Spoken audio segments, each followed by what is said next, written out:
15 अप्रैल 2023 रात के 10 बज रहे थे। एक सफेद जीप से दो कैदी उतरते हैं। दोनों के हाथ हथकड़ी से बंधे हैं। ये कोई आम मुजरिम नहीं थे।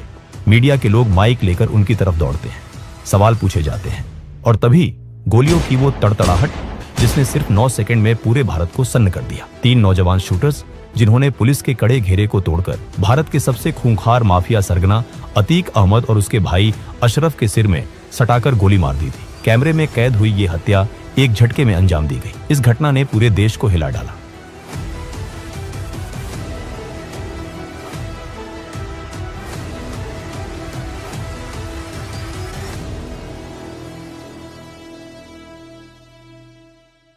साल 1979 उत्तर प्रदेश का पुराना इलाहाबाद शहर, जिसे आज हम प्रयागराज कहते हैं, और उसका एक बदनाम इलाका चकिया मोहल्ला। इसी मोहल्ले में फिरोज नाम का एक तांगे वाला रहता था। उसके बड़े बेटे का नाम था अतीक अहमद। घर में तंगी थी, गरीबी थी, लेकिन अतीक के अंदर बचपन से ही एक अलग तरह की जिद थी। उसे पढ़ाई लिखाई में कोई खास दिलचस्पी नहीं थी। 1979 आते आते 17 साल का अतीक 10वीं के एग्जाम में फेल हो गया, पर उसे इस बात का कोई दुख नहीं था। उसकी नजरें तो कहीं और थीं। उसे ताकत चाहिए थी, पैसा चाहिए था, और वो भी शॉर्टकट से। अतीक ने सबसे पहले मालगाड़ियों से कोयला चुराने का धंधा शुरू किया। वो अपने कुछ दोस्तों के साथ रात के अंधेरे में कोयला चुराता और उसे ब्लैक में बेच देता।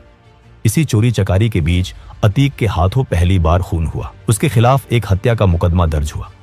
उस दौर में इलाहाबाद में जुर्म करना कोई छोटी बात नहीं थी, लेकिन अतीक को समझ आ गया था कि लोगों के अंदर डर पैदा करके ही वो पैसा और पावर कमा सकता है। धीरे धीरे उसने रेलवे के ठेकेदारों से हफ्ता वसूलना शुरू कर दिया। उसका तरीका एकदम सीधा, या तो पैसा दो या जान से हाथ धो बैठो। 80 का दशक आते आते पुराना इलाहाबाद एक और खूंखार नाम से कांपने लगा था। शौके इलाही उर्फ चांद बाबा। पुलिस चांद बाबा के इलाके में घुसने से पहले 10 बार सोचती थी। अगर उसका कोई गुर्गा पकड़ा जाता तो चांद बाबा पुलिस स्टेशन पर सरेआम बमबारी करके उसे छुड़ा लाता था।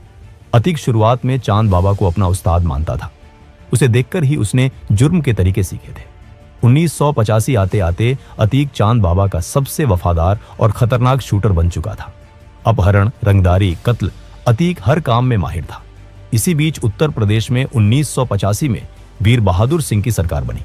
राज्य में फैलते जंगल राज को रोकने के लिए 1986 में यूपी का पहला गैंगस्टर एक्ट लागू किया गया। चांद बाबा जैसे दिग्गजों के मौजूद रहते हुए उत्तर प्रदेश के इतिहास का पहला गैंगस्टर एक्ट लगा अतीक अहमद पर। पुलिस ने रातों रात अतीक को उसके घर से उठाया और एक गुप्त स्थान पर ले गई। 3 दिन तक अतीक का कोई अता पता नहीं था। शहर में यह खबर फैल गई कि अतीक का एनकाउंटर हो गया है। लेकिन यहीं से खेल में एक नया मोड़ आया। इलाहाबाद के एक रसूखदार सांसद, जिनके पास उस दौर की सबसे महंगी गाड़ियां हुआ करती थीं, उनके दिल्ली दफ्तर से सीधा फोन लखनऊ सेक्रेटेरिएट पहुंचा। लखनऊ से कॉल कनेक्ट हुआ सीधे इलाहाबाद पुलिस चीफ के केबिन तक। वो लड़का हमारा है, उसे कुछ नहीं होना चाहिए। फोन पर एक भारी आवाज गूंजी। दोपहर होते होते अतीक अहमद इलाहाबाद की सड़कों पर सीना ताने आजाद घूम रहा था। उस दिन अतीक को एक बात समझ आ गई थी, अगर हमेशा के लिए पुलिस और कानून से बचना है तो खुद सिस्टम का हिस्सा बनना पड़ेगा। साल 1989 इलाहाबाद में चांद बाबा म्यूनिसिपैलिटी का चुनाव जीत चुका था और अब उसकी नजरें विधानसभा पर थीं। समाजवादी पार्टी के संस्थापक मुलायम सिंह यादव जानते थे कि चांद बाबा की पॉपुलैरिटी और खौफ दोनों चरम पर हैं। उन्होंने चांद बाबा को इलाहाबाद वेस्ट सीट से टिकट का ऑफर दिया। चांद बाबा ने मुलायम सिंह से कहा, नेताजी, मेरा एक चेला है अतीक, बहुत धार है उसमें, उसे टिकट दे दीजिए। मुलायम सिंह जो राजनीति के कच्चे खिलाड़ी नहीं थे, उन्होंने मुस्कुराते हुए जवाब दिया, चांद, अगर तुमने उस लड़के को विधानसभा भेज दिया तो कल वो तुमसे बड़ा हो जाएगा, तुम्हारा कद छोटा पड़ जाएगा। ये चुनाव तुम खुद लड़ो। चांद बाबा ने फिर तय किया कि वो खुद इलाहाबाद वेस्ट से लड़ेगा। जब अतीक को यह बात पता चली कि चांद बाबा ने उसे टिकट नहीं दिया तो वो भड़क उठा। अतीक ने अपने ही गुरु के खिलाफ इंडिपेंडेंट कैंडिडेट्स नॉमिनेशन पेपर भर दिया। चुनाव हुए। वोटिंग के नतीजे आने से 4 दिन पहले ही हवा का रुख अतीक की तरफ मुड़ चुका था। चांद बाबा समझ गया कि ये तांगे वाले का लौंडा अब उसके हाथ से निकल चुका है। उसने अतीक को खत्म करने का मौत का फरमान जारी कर दिया। इलाहाबाद वेस्ट का एक ढाबा में अतीक अपने गैंग के साथ चाय पी रहा था। चांद बाबा को भनक लग गई। वो अपनी हथियारों से लैस फौज लेकर वहां पहुंचा, लेकिन अतीक को इस हमले का पहले से अंदाजा था। जैसे ही चांद बाबा वहां पहुंचा, चारों तरफ से गोलियों की बारिश हुई। अतीक की बंदूक से निकली गोलियों ने चांद बाबा के सीने को छलनी कर दिया। गुरु अपने ही चेले के हाथों सड़क पर तड़प तड़प कर मारा गया। अगले 1 हफ्ते के अंदर अतीक के गुर्गों ने गिद्धों की तरह चांद बाबा के गैंग के हर एक आदमी को चुन चुन कर मौत के घाट उतार दिया। चुनाव के नतीजे आए। अतीक अहमद पहली बार इलाहाबाद वेस्ट से विधायक बन चुका था। अब वो सिर्फ एक माफिया नहीं था, वो माननीय अतीक अहमद था। विधायक बनने के बाद अतीक का खौफ पूरे इलाहाबाद में फैल गया। जिस रेलवे यार्ड से वो कभी लोहे के टुकड़े चुराता था, अब उस पूरे रेलवे स्क्रैप का टेंडर सिर्फ अतीक के नाम पर छूटता था। दहशत इस कदर थी कि कोई दूसरा ठेकेदार अतीक के सामने टेंडर का फॉर्म भरने की हिम्मत तक नहीं जुटा पाता था। 1991 और 1993 के चुनाव उसने लगातार जीते। उसके पास अब 120 से ज्यादा शार्प शूटर्स की एक पूरी प्राइवेट आर्मी थी। अतीक जल्द ही मुलायम सिंह यादव की समाजवादी पार्टी के करीब आ गया। समाजवादी पार्टी का साथ मिलते ही अतीक का कद बहुत बड़ा हो गया। वो चौथी बार विधायक बना। विधायक की कुर्सी पर बैठकर उसने सैकड़ों लोगों की जमीनों, मकानों और दुकानों पर रातों रात कब्जा कर लिया। इसी दौरान 1995 में यूपी की राजनीति में एक ऐसा कांड हुआ जिसने पूरे देश को हिलाकर रख दिया। इसे गेस्ट हाउस कांड कहा जाता है। उस वक्त यूपी में एसपी और बीएसपी की गठबंधन सरकार थी, लेकिन बीएसपी सुप्रीमो मायावती इस गठबंधन को तोड़ना चाहती थी। 2 जून 1995 को मायावती लखनऊ के स्टेट गेस्ट हाउस में अपने विधायकों के साथ मीटिंग कर रही थी। जब एसपी के नेताओं को भनक लगी कि सरकार गिरने वाली है, तो वो बौखला गए। अतीक अहमद के नेतृत्व में एसपी के गुंडों और विधायकों की एक भारी भीड़ ने गेस्ट हाउस पर हमला कर दिया। दरवाजे तोड़े गए, गालियां दी गईं और मायावती के साथ बदसलूकी की कोशिश की गई। अगर उस दिन कुछ पुलिस अफसर बीच बचाव न करते तो बहुत अनर्थ हो सकता था। इस घटना ने साबित कर दिया कि सत्ता के नशे में अतीक और उसके जैसे बाहुबली लोकतंत्र को जूते की नोक पर रखते थे। उसी साल 1996 में सिविल लाइंस इलाके में एक मशहूर व्यापारी अशोक साहू की दिन दहाड़े हत्या कर दी गई। इस मर्डर को अंजाम दिया था अतीक के छोटे भाई खालिद अजीम उर्फ अशरफ ने। पुलिस अशरफ को पकड़ने दौड़ी, लेकिन जब रिकॉर्ड खंगाले गए तो पुलिस अधिकारियों के पैरों तले जमीन खिसक गई। जिस वक्त अशोक साहू के सीने में गोलियां उतारी जा रही थी, सरकारी कागजों के मुताबिक अशरफ उस वक्त चंदौली जेल की सलाखों के पीछे बंद था। अतीक ने जेल के पूरे सिस्टम को खरीद लिया था। अशरफ की जगह कोई और शख्स अशरफ के नाम पर जेल में हाजिरी लगा रहा था। 2000 का दशक आते आते अतीक इलाहाबाद का बेताज बादशाह बन चुका था। लेकिन 2002 का साल आते आते उत्तर प्रदेश की गद्दी पर मायावती विराजमान हो चुकी थी। मायावती के शासन में अपराधियों पर नकेल कसना शुरू हुई। अतीक पर एक ही दिन में 113 से ज्यादा मुकदमे दर्ज किए गए। इलाहाबाद में लालजी शुक्ला जैसे तेजतर्रार पुलिस अफसर को अतीक के पीछे लगा दिया गया। 7 अगस्त 2002 इलाहाबाद हाई कोर्ट में अतीक की पेशी थी। अचानक कोर्ट परिसर में एक जोरदार बम धमाका हुआ। कई पुलिस वाले लहूलुहान होकर गिर पड़े, लेकिन इसमें अतीक को कुछ नहीं हुआ। अतीक ने मीडिया के सामने बयान दिया, ये पुलिस और मायावती सरकार मुझे मरवाना चाहती है। लालजी शुक्ला ने मुझ पर बम फेंकवाया है। लेकिन जब पुलिस ने जांच की और इकलाक नाम के एक शख्स को गिरफ्तार किया, तो जो सच सामने आया उसने सबको चौंका दिया। ये बम धमाका खुद अतीक और उसके पिता ने पुलिस पर दबाव बनाने और जनता की सिंपैथी बटोरने के लिए करवाया था। जब पत्रकारों ने इंस्पेक्टर लालजी शुक्ला से पूछा कि क्या उन्होंने बम फेंकवाया था, तो शुक्ला ने मुस्कुराते हुए जवाब दिया, अगर मैं बम फेंकवाता तो अतीक अहमद जिंदा नहीं बचता।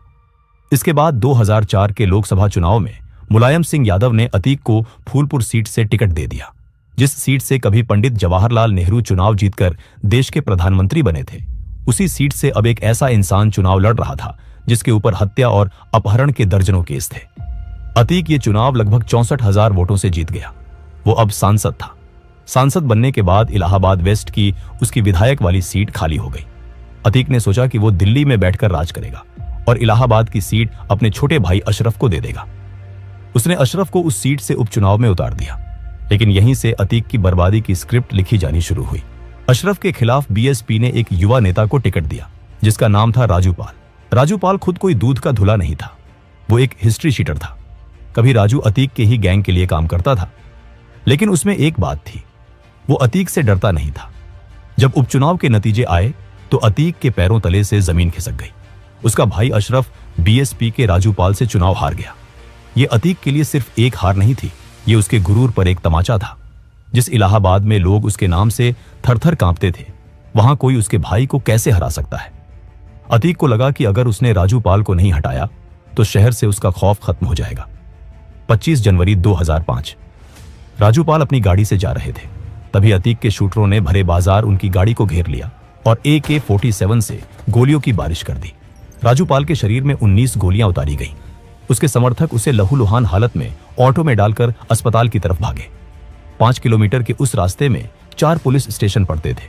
लेकिन अतीक के शूटर उस चलती हुई गाड़ी पर लगातार फायरिंग करते रहे। किसी खाकी वर्दी की हिम्मत नहीं हुई कि वो बीच में आकर इसे रोके। इस पूरे रोंगटे खड़े कर देने वाले हत्याकांड का एक चश्मदीद गवाह था राजू पाल का चचेरा भाई उमेश पाल। राजू पाल की मौत के बाद उस सीट पर दोबारा उपचुनाव हुए। मायावती ने राजू पाल की 9 दिन की विधवा पूजा पाल को अतीक के खिलाफ मैदान में उतारा। पूजा पाल अपने हाथों की मेहंदी दिखाकर स्टेज पर रोती थी, लेकिन जिस अशरफ को 2 महीने पहले जनता ने नकार दिया था, उसी अशरफ को जनता ने डर के मारे भारी मतों से जिता दिया। लेकिन फिर 2007 में यूपी के चुनाव हुए और मायावती पूर्ण बहुमत के साथ मुख्यमंत्री बनी। मायावती भूली नहीं थी कि 1995 के गेस्ट हाउस कांड में अतीक ने क्या किया था। सत्ता में आते ही उन्होंने सबसे पहले अतीक अहमद पर नकेल कसनी शुरू की। अतीक के गैंग का पूरा रिकॉर्ड तैयार किया गया। करोड़ों की संपत्ति जब्त कर ली गई। अतीक के सिर पर इनाम घोषित हो गया। सरकार बदलते ही समाजवादी पार्टी ने भी अतीक से पल्ला झाड़ लिया। जो अतीक कभी पुलिस को अपनी जेब में रखता था, वो अब एक चूहे की तरह अपनी जान बचाने के लिए दर-दर भाग रहा था। दिल्ली पुलिस ने उसे पीतमपुरा के एक फ्लैट से गिरफ्तार कर लिया। अतीक जेल की सलाखों के पीछे था, लेकिन 2008 में जब भारत अमेरिका न्यूक्लियर डील पर संसद में वोटिंग होनी थी, तो सरकार बचाने के लिए एक सांसद की जरूरत थी। मुलायम सिंह यादव ने अतीक को जेल से बाहर निकलवाया ताकि वो संसद में वोट कर सके। अतीक अहमद को पुलिस कस्टडी में संसद लाया गया ताकि वो वोट डाल सके, लेकिन अतीक ने यहां गद्दारी की। उसने पार्टी के खिलाफ जाकर वोट किया, जिसके बाद मुलायम सिंह ने उसे हमेशा के लिए पार्टी से निकाल फेंका। राजनीति से मिलने वाला सहारा खत्म हो गया। साल 2017 उत्तर प्रदेश की सियासत में एक बहुत बड़ा बदलाव आया। बीजेपी की सरकार बनी और योगी आदित्यनाथ मुख्यमंत्री बने। नई सरकार का रवैया एकदम साफ था, माफियाओं के खिलाफ जीरो टॉलरेंस। मुख्यमंत्री योगी आदित्यनाथ ने विधानसभा के पटल पर खड़े होकर वो ऐतिहासिक दहाड़ लगाई थी, जिसकी गूंज से उत्तर प्रदेश का हर माफिया कांप उठा था। अतीक अहमद के खिलाफ पीड़ित परिवारों ने मुकदमा दर्ज कराया। उसके परिवार के खिलाफ वो समाजवादी पार्टी के द्वारा पोषित माफिया है और उसकी कमर पर तोड़ने का काम हमारी सरकार ने किया है। इस माफिया को मिट्टी में मिला देंगे। और इसके बाद शुरू हुआ ऑपरेशन क्लीन। अतीक की 70 करोड़ से ज्यादा की अवैध संपत्तियों पर सरकार के बुलडोजर गरजने लगे। उसके गैंग के गुर्गों को चुन चुन कर सलाखों के पीछे धकेला जाने लगा। लेकिन अतीक का अहंकार कम नहीं हुआ। 2018 आते आते अतीक देवरिया जेल में बंद था, लेकिन जेल उसके लिए कैदखाना नहीं, बल्कि उसका नया हेडक्वार्टर था। लखनऊ के एक बड़े व्यापारी मोहित जायसवाल को अतीक के गुंडों ने सरेआम अगवा किया और सीधे देवरिया जेल के अंदर लेकर आए। जेल के अंदर अतीक और उसके गुंडों ने मोहित जायसवाल को बेरहमी से पीटा और हथियारों के जोर पर उसकी करोड़ों की प्रॉपर्टी अपने नाम लिखवा ली। जेल के अधिकारी तक उसकी जेब में थे। जेल के अंदर हुई इस गुंडई का सच जब बाहर आया तो पूरे देश में हाहाकार मच गया। सुप्रीम कोर्ट ने खुद इस मामले में दखल दिया और आदेश दिया कि उसे उत्तर प्रदेश की किसी भी जेल में रखना सुरक्षित नहीं है। 23 अप्रैल 2019 को कड़े पहरे के बीच अतीक अहमद को गुजरात की साबरमती जेल में शिफ्ट कर दिया गया। लेकिन अतीक का अहंकार अभी भी जिंदा था। उसे लगा कि साबरमती जेल में बैठकर भी वो उत्तर प्रदेश को अपनी उंगलियों पर नचा सकता है। फरवरी 2023 राजू पाल हत्याकांड का मुख्य गवाह उमेश पाल, जो पिछले 18 सालों से अतीक के खिलाफ डटकर खड़ा था, अतीक की आंखों में चुभ रहा था। उसने साबरमती जेल से एक साजिश रची। 24 फरवरी 2023 की दोपहर प्रयागराज। जैसे ही उमेश पाल अपनी गाड़ी से उतरा, अतीक का बेटा असद और उसका शूटर गुलाम हथियारों के साथ उस पर टूट पड़े। दिन दहाड़े बम और गोलियों की बौछार कर दी गई।